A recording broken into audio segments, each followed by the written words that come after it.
When the Wolves Returned by Dorothy Hinshaw Patent, Restoring Nature's Balance in Yellowstone.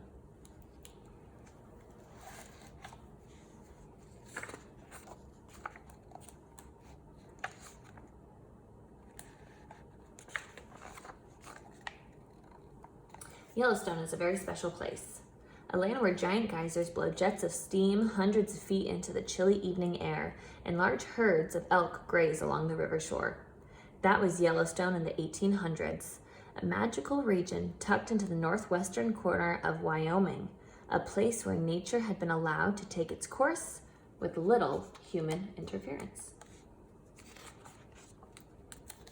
More than 100 years ago, America turned Yellowstone into the world's first national park.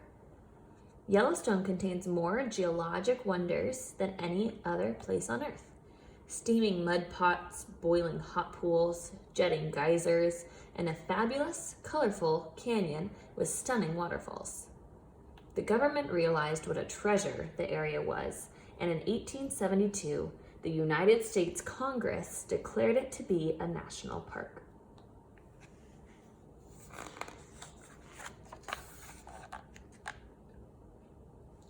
For many years, the most important thing was that people enjoy the park. The original purpose for the park was to preserve its geologic wonders for visitors. The plants and animals were merely a bonus. People were even allowed to hunt the wildlife and cut down the trees. In the early days, the effects of these activities were slight, but since few people have made the long, hard trip to reach the park. But as transportation improved and more people came, their impact grew.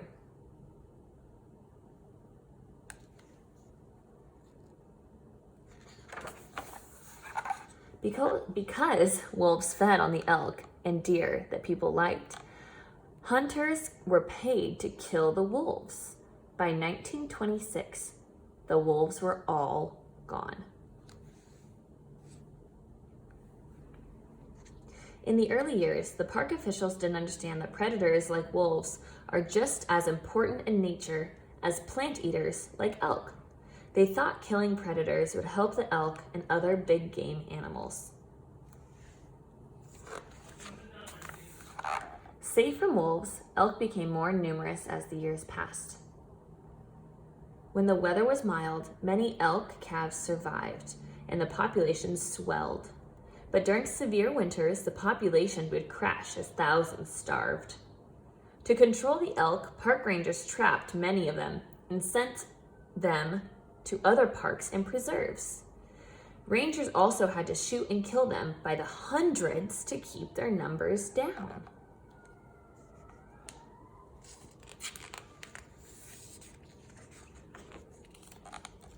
Coyotes also increased in number, taking over the land and food that other small predators needed to survive. Without wolves at the top of the food chain, coyotes became Yellowstone's main top predator. Coyotes feed on everything from elk calves to insects, but mostly on small rodents like ground squirrels. So many coyotes made it harder for other small predators like foxes and badgers to thrive. The coyotes fed on newborn pronghorn, so every year fewer pronghorn fawns survived. The coyotes in Yellowstone became experts at finding newborn pronghorn fawns. With so many coyotes in the park, pronghorn numbers dropped. Park managers worried that pronghorn might disappear completely.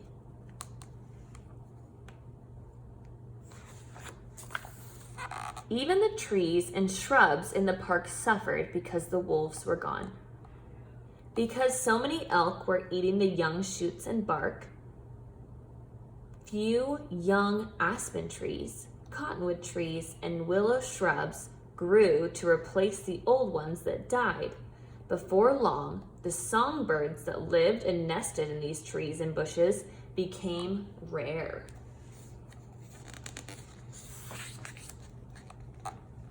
The beavers that need aspens, cottonwoods, and willows also began to disappear.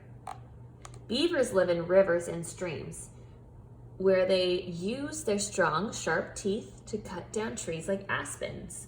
They store them to eat during the winter. They also use trees to build dams in their homes, called lodges. Beaver dams create ponds that provide homes for many different animals, from dragonflies to ducks to moose. Unable to survive without the trees they needed, the beavers were almost gone from the northern part of the park by the 1950s. Some scientists thought forest fires might fix Yellowstone, but they were wrong. In 1988, weather conditions created a situation perfect for wildfire in the park. Almost 1 million acres burned. Scientists expected the new shoots that would grow from the roots of burned willows and aspens would provide plenty of healthy new bushes and trees, but the elk ate most of them.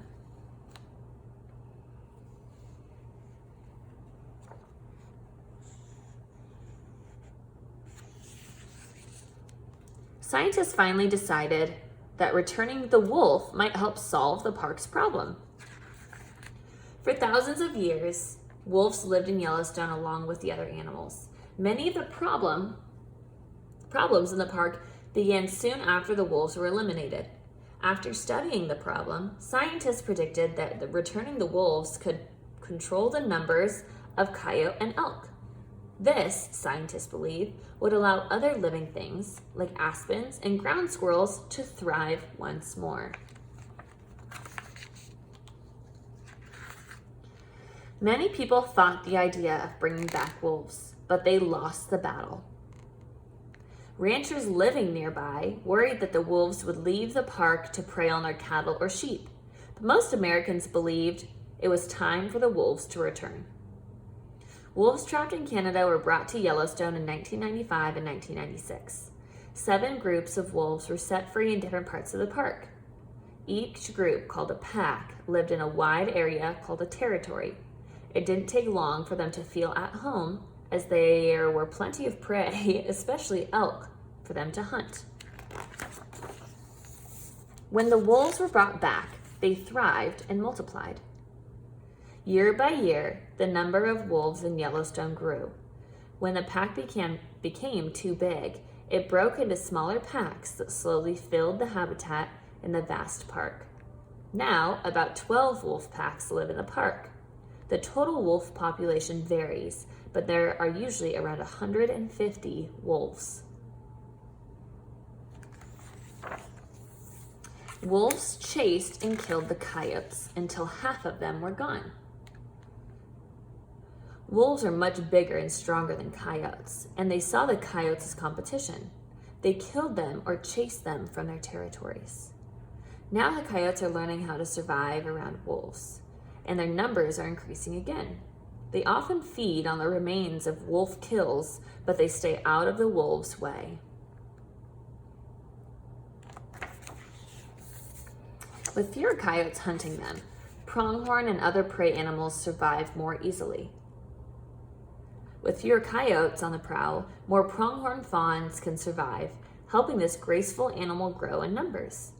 The pronghorn population appears to be recovering in wolf territory. Foxes, hawks, owls, badgers, and pine martens also benefit. More prey is available to them with fewer coyotes competing for the same food. Grizzly bears chase wolves from their kills, helping themselves to quality food.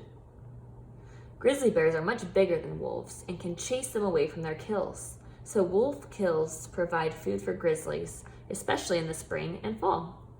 In addition, the wolves don't usually eat every last scrap of meat from their kills, so the number of scavengers, like ravens and eagles, has increased in the park. Wolves on the hunt keep elk on the move, spreading out their feeding.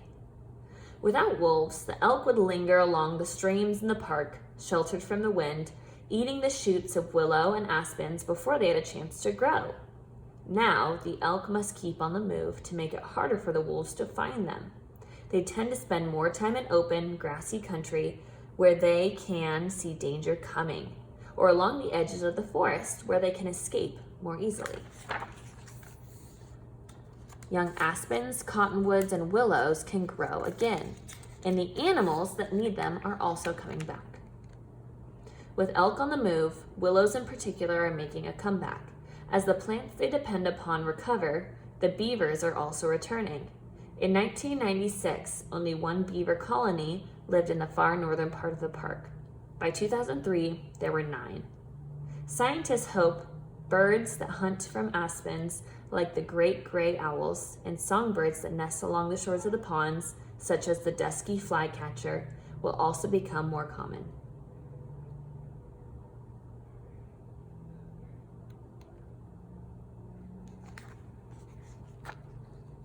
Returning the wolf is helping to make Yellowstone whole again.